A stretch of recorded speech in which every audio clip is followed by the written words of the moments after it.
Hello students and welcome back to the classroom. Tim back here from Lessons on the Web once again today, and today we are talking about, or reviewing rather, intervals so you can get even better at reading sheet music. An interval, think it out to yourself. So an interval is the distance between two different notes. So say you have a note here, say you have a note up here. That is an interval. What about this? Actually, let me make them a little bit larger for us to see. What about something like that? Is that an interval? Well, yeah, sure, it's two different notes. What about that? Is that an interval? Yes. What about that? Is that an interval? Well, not really, because it's the same note. Now, you can have what's called a unison, where you and your friend play the exact same note at the same time, although it doesn't look like it wants me to even write out a unison. Yeah, how far two notes are. Yeah, exactly. Hey, Alexander's here again. Yeah, that lesson helped me out a lot. I need to rewatch your video about identifying reading chord inversions. Yes, that one is a good one as well. Hey, Rich, how's it going? I was afraid you weren't going to make it tonight. So how far two notes are. Yeah, exactly.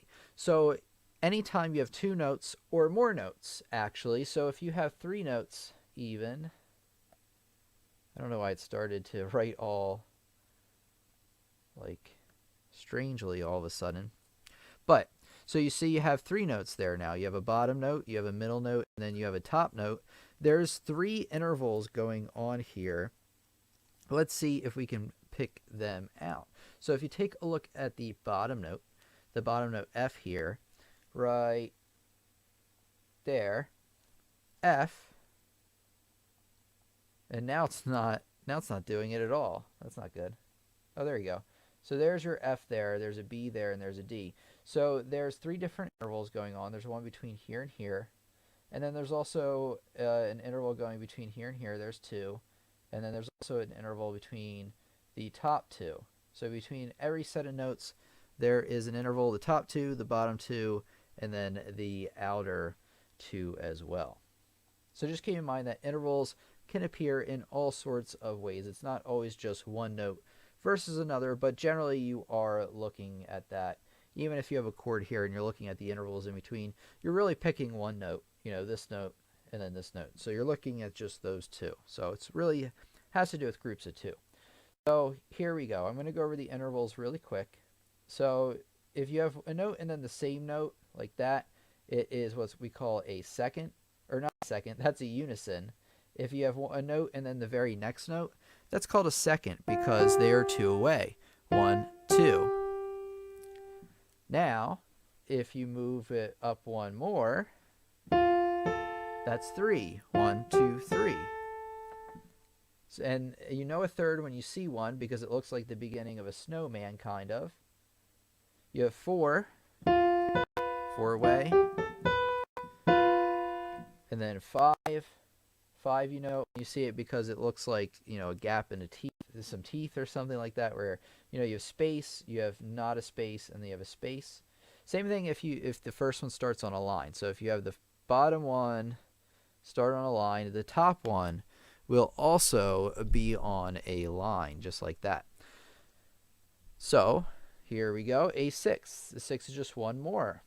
And then you have a seventh, and then you have octave. Remember that an octave has to begin and end on the same note. So from like G to G, that's an octave. D to D, that's an octave. And, I think you get it. So, and if it's like a sharp note, F sharp to F sharp, hey, that's another octave.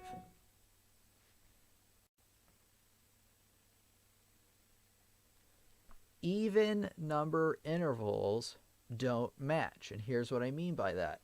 So you can spot an even number interval like a second, a fourth, a sixth or something like that. You can spot it right away based on this one thing. If the bottom note is a line, the top note has to be a space. There we go. But if the bottom note is a space, the top note has to be a line. So they, like I said, are flipped. So in seconds, fourths, sixths, and octaves, they don't match. So whatever the beginning one, if it's a line, the other one's going to be a space, And if the first one's a space, the second one's going to be a line. So here's the second, fourth. I just move that one up 2. That makes 4. And you can see that they don't match. You have a space and then a line. And then you go 6, same thing. It's just moved up even a little bit further. So there's a 6th. And then strangely, an octave, right? Wait a second. So that's from A to A. Yeah. So an octave, you would almost expect them to match, but they don't because it's an even number interval. So remember that the evens are a little bit odd. Somebody said that in the comments today. Are a little bit odd in that they don't match. The odd number intervals, 3, 6, 9, 11, match. So if the bottom one's a space, top one's a space. Let me move this third down to a line. If the bottom one's a line, the top one's a line. So they both match. So that's how you can identify easily whether it's an even number interval or an odd interval. And you can just use that to kind of double check, see if you are getting the right answer. And by being able to identify intervals by sight, you can much better read sheet music, because instead of reading these two notes E and G, I only really need to read one of them, and then my brain fills in, oh, well, the next one is a third away. So it just helps fill in the notes a lot faster. What we're going to do in this lesson, kind of building on that, is we're going to work on identifying intervals. I'm going to give you a bunch, and we're just going to kind of figure out what they are. So this first one is a third. What about, I'm going to draw it in the bass clef. Now, how far apart is this one? Feel free to leave it in the comments or the chat.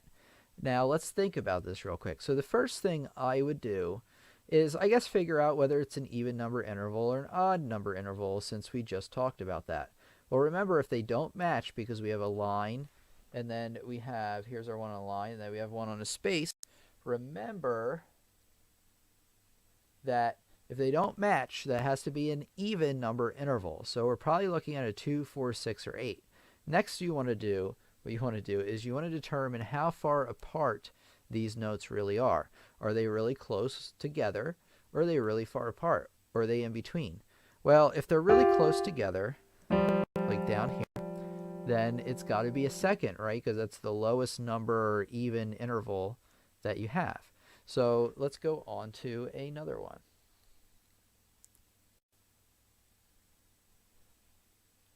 How about this one?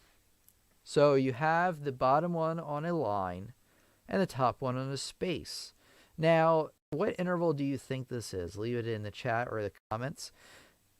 Now, think about it this way. Do they match? Well, and obviously what I mean by that, is it line in line or is it line in space? Well, they mismatch, right? Since this one's on a line, this one's on a space. So therefore, it must be an even number interval. This interval isn't as close as it was before, because remember with the second, it was here.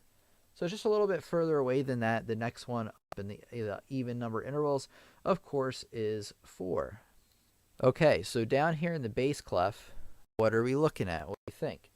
Well, if you take a look at the bottom and then the top, they don't match. So it has to be, what kind of interval? An odd interval? No, it can't be, right? Because remember, odds, they'll match. So it would be line, line. But this is line space, so it's an even number interval. I would say that those are pretty far apart.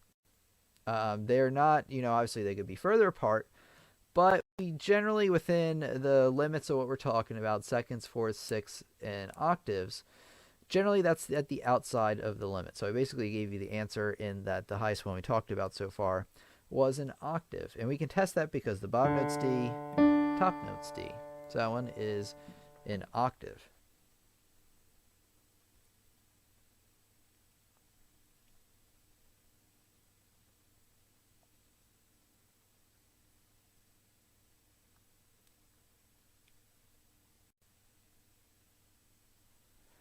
Okay, so tricky one. What is this interval? So think about it. Now I'm trying to trick you here, and just think about it for a minute and leave in the comments what you think this is. So the bottom note's C, The top note is something else. I'll let you figure that out. Now, right away, even though it's on the bass clef and then the treble clef, we can still figure out whether it's an odd number interval or an even number. So if they both match, it's a line here and a line up here, they both match, then we're talking about an odd interval, odd number. So how far, these look pretty far apart, right? I mean, look at this distance here.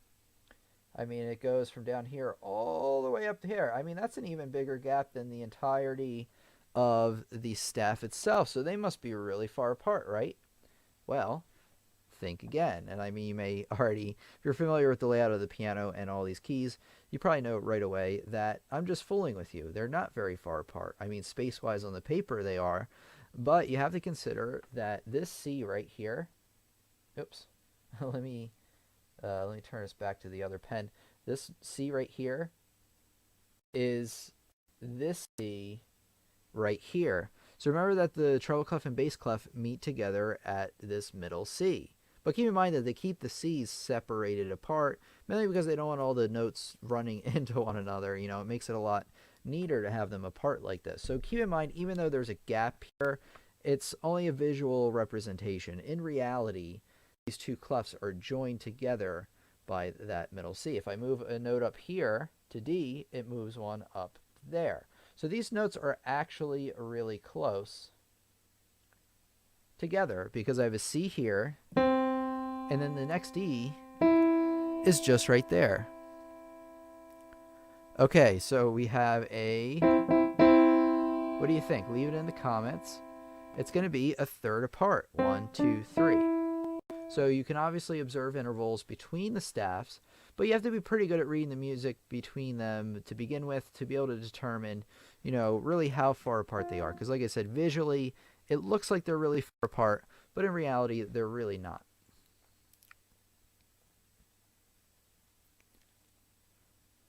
Hello, got lots of great people in here. Jonathan's here. Atatha's, if I'm pronouncing your name correct, thank you for answering. The Great Emperor, welcome back again. Oh, he's got a bad rainstorm, so hopefully your power holds on and you hang in there. Okay, let's continue.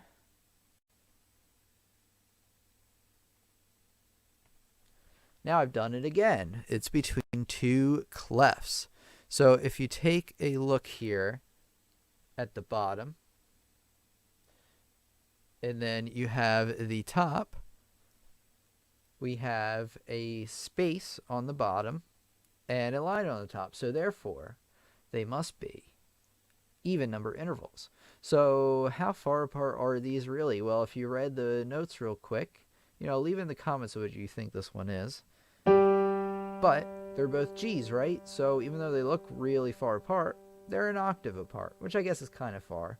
But, you know, that's how you do it. So if you see if there's a G here, and there's no G's in between, then you got a straight up octave in this one. So it looks like Rich and Insisted Cubing have gotten that one correct. Jonathan also nailed it. A to the Z. Oh, it's called A to the Z. All right.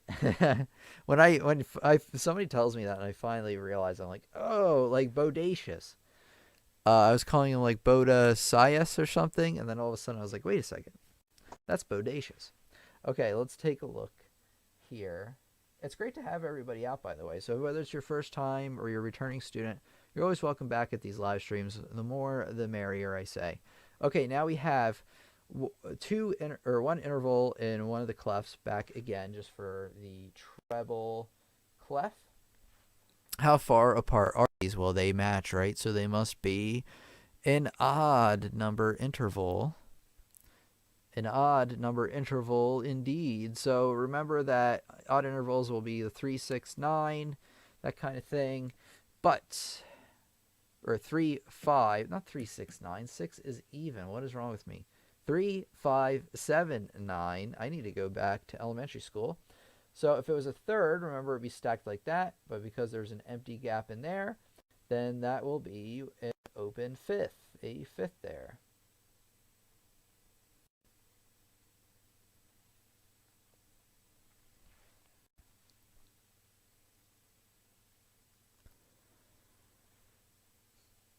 Okay, and then there's just kind of get into this a little bit. I want to make a full lesson on this someday, but there's different types of these intervals. So there's two different types of seconds. There's two different types of thirds.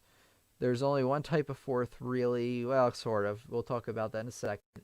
Same thing with fifth, sixth. There's two different versions, seventh, and so forth. So there are major intervals, which would be like from C to D. And basically, major intervals kind of tell you the steps of the major scale. So if it's the second note of the major scale, that's a major second. That's a major third. We call this a perfect fourth, a perfect fifth as well. It has to do with Pythagoras' theorem. I forget exactly why they're called perfect. Well, they are perfect consonances. I know that. So they are very stable notes. And then you have a sixth, then a major sixth that's called. You have a major seventh, and then you have a perfect octave. Remember that if it's perfect, they sound fairly stable. Like they don't really cringe at all. But like a seventh, very unstable indeed. So anyway, a major second, first we'll talk about, by definition, is a whole step apart. So if you have like from F sharp to G sharp, that's a major second. If you have from A to, or from, that's not even A. If you have from B to C sharp, that's a major second because they are a whole step away. A minor second is only a half step away. And that's like the theme to Jaws. Where, a major third now, by definition, in terms of half steps or semitones, 1, 2, 3, 4, 4 semitones, or it can be the third note up in a major scale, which makes more sense. So if you know your major scales, it makes this a lot easier. Then you have a minor third, which is really, so if you ever want to turn a major interval into a minor one, generally you'll just flat the top note, and that will give you the minor version of it. That's only 3 semitones or 3 half steps away.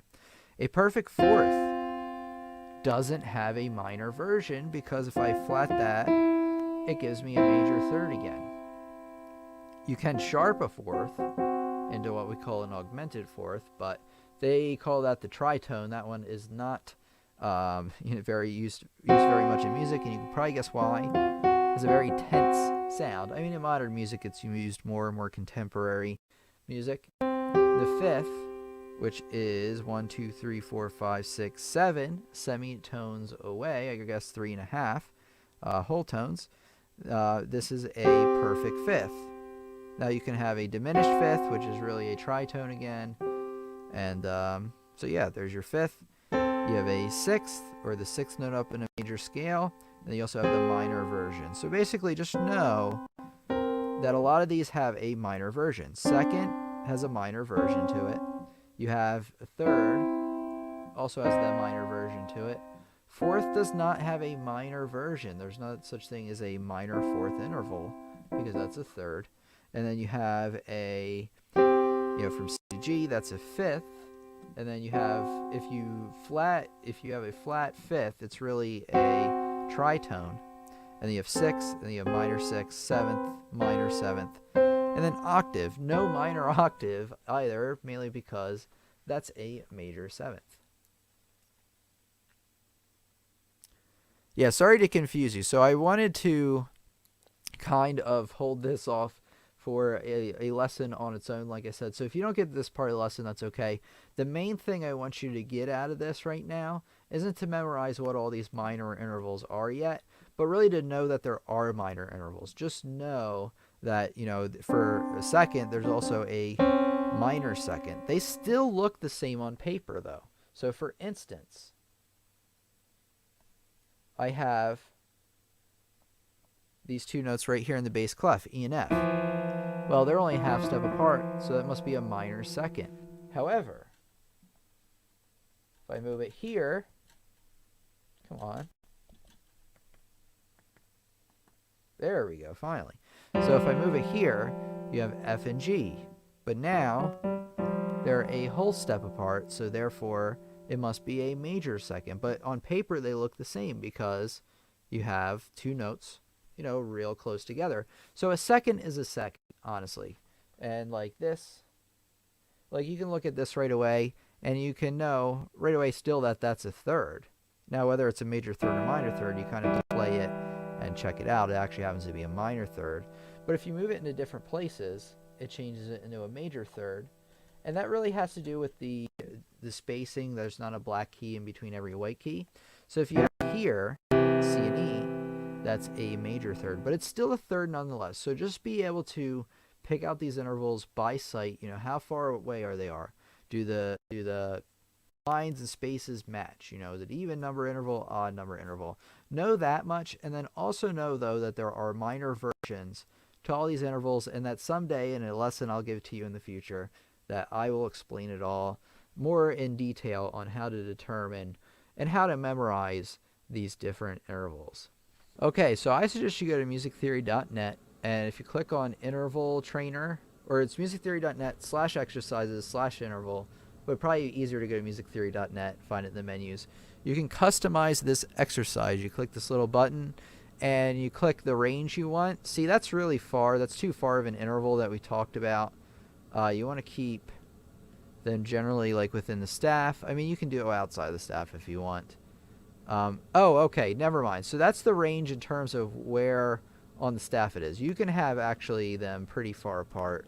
That's not a problem. I was misunderstanding it at first. So set the range to whatever's comfortable. You can go to intervals. You want to uncheck, like, you only want to check what you know at first, right? And then you want to build on that. So uncheck all these augmented 7, 6. Keep all the ones in the middle. You can uncheck the minor versions of these. A lot easier to do this touch screen with this, and then diminish. So uncheck all these to eliminate confusion. And just start with these. And then these are the intervals basically we talked about. So all you have to do is figure out whether it's second, third, fourth, fifth, sixth, seventh, or octave. Well, hey, that looks like a fourth to me. So I'm going to say P4. And then let's see, that looks like a sixth to me, since the bottom one is a space, top one is a line. And yep, that looks like a sixth. And hey, I got it right, it glowed green. So I suggest you check those out and go over those. Hello, City is back once again. Welcome back to the live stream. I don't understand these names. Everything, I'm still rusty on reading music. So, like I said, the Great Emperor, that this lesson is really a continuation of another lesson I did. And if you've seen the lesson, I know one of you said you saw the lesson already. I don't quite remember whether it was Emperor or not. But if you have seen the lesson about reading intervals and using them to read music, watch that one over actually a few more times. And then watch the recording of this a few times. It does take time. Rich is right. And it's interesting because a lot of times in music, you'll spend a lot of time on something and you won't get it. And then all of a sudden, it'll just kind of click. So stick with it. You might also have to just kind of practice note reading for a while first until you feel really, really good at that. Because you really need to be able to do note read effectively. Even if, like... Yeah, you still really need to know note reading effectively, because even though I'm determining the interval, how far apart they are, I still need to read the bottom note. So I still have to know that the bottom here is an E flat on this one. So you have to be really quick and snappy. So just stick in with it. And then, you know, don't frustrate yourself over it too much. If you feel like it's too much, go back. Yeah, go back and then, you know, master your note reading first. Okay, students, that does it for today. I highly recommend you check out this playlist I made on how to read sheet music and how to get better at reading sheet music. It's really a mini course I've made here on YouTube, so make sure to check it out. I'm going to put it in the description, but I'm also going to put a little tag somewhere to let you know where it is. So thanks as always for listening, and I'll talk to you in the next lesson. Thank you so much.